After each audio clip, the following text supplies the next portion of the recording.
New Zealand Federation of Freshwater Anglers.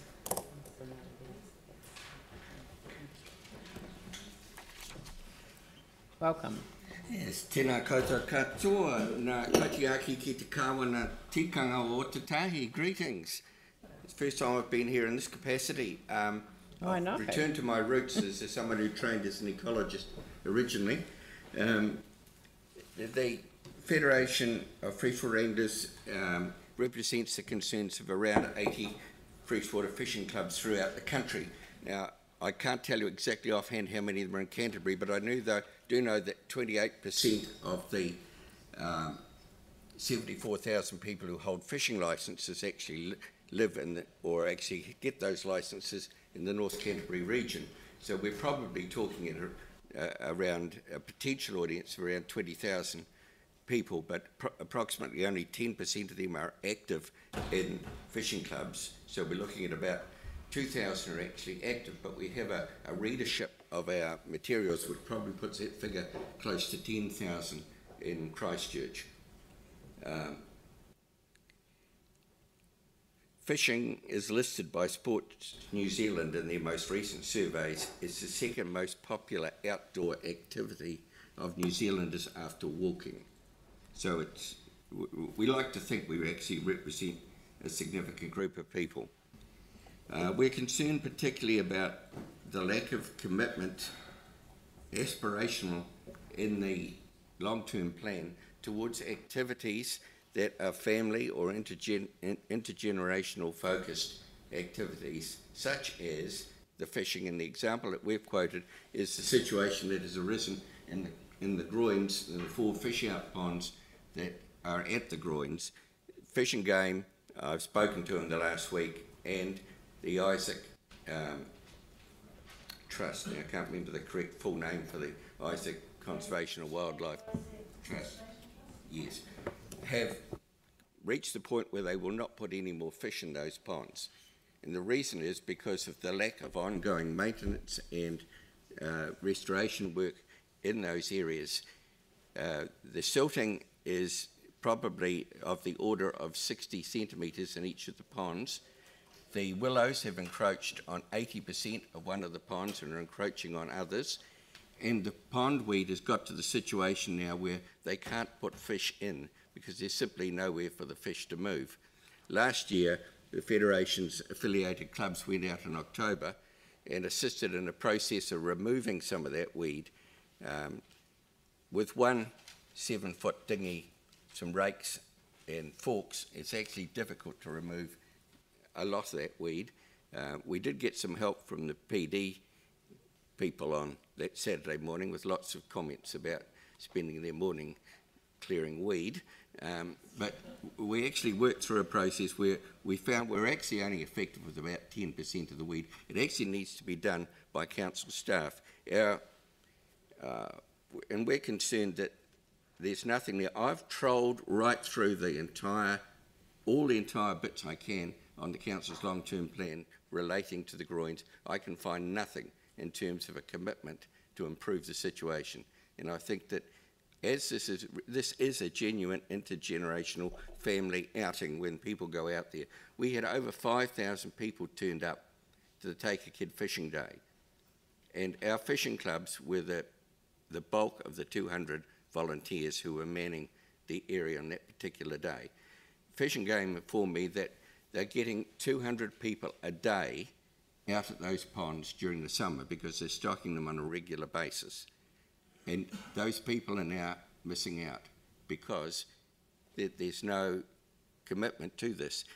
A lot of our members get quite upset when they see the local soccer grounds and local cricket grounds being mowed, re-sown, sprayed, remarked every week, often for the enjoyment of 22 people on a Saturday.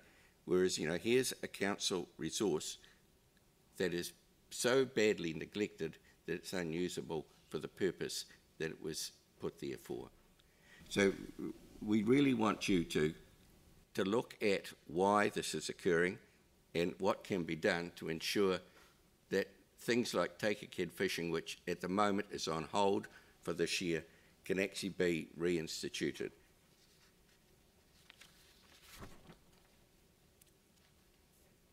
I think it just comes back to the fact that we feel that these sort of outdoor recreational activities are quite significant in people's mental and social well-being. We're not there out to promote our interests as fishermen, we're out here to promote the children to get involved in an activity that we have had a lifetime of enjoyment at, that they can actually get a foothold into.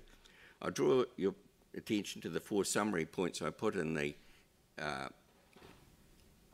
section there. I'm not going to speak to each of them in turn, but I would really like the council to have in the back of its mind the idea of duplicating what's in the groins to some extent in the east of Christchurch for those youngsters who don't have access to transport to get out to the groins to enjoy the recreational side of fishing.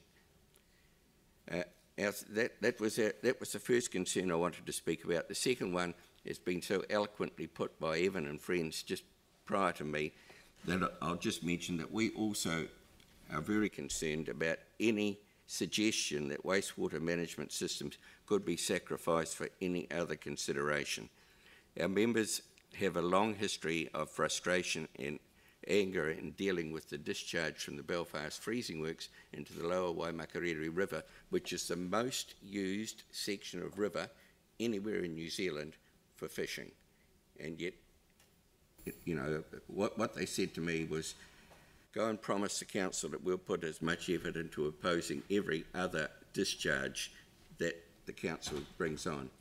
The only additional point I'll bring up, it's not to do with the LTP directly, but our members are quite concerned that the image fishing gets from certain miscreants on the pier, and would like to throw in the suggestion that if the Port of Lyttelton, which is a council-owned property largely, was not built like a concentration camp, and people could actually access wharves that have got no ships at them at any particular time, then you may not have the problem you've got in the pier, and you'd certainly open up this recreational activity to a much wider range of Christchurch people. Kia ora. Thank you, and I'd like to pick up on your comments on Lyttelton. Obviously, fishing off the wharves at Lyttelton is something that did happen in time past. There have been, as you note in your submission, health and safety considerations which have prevented that from happening in more recent years.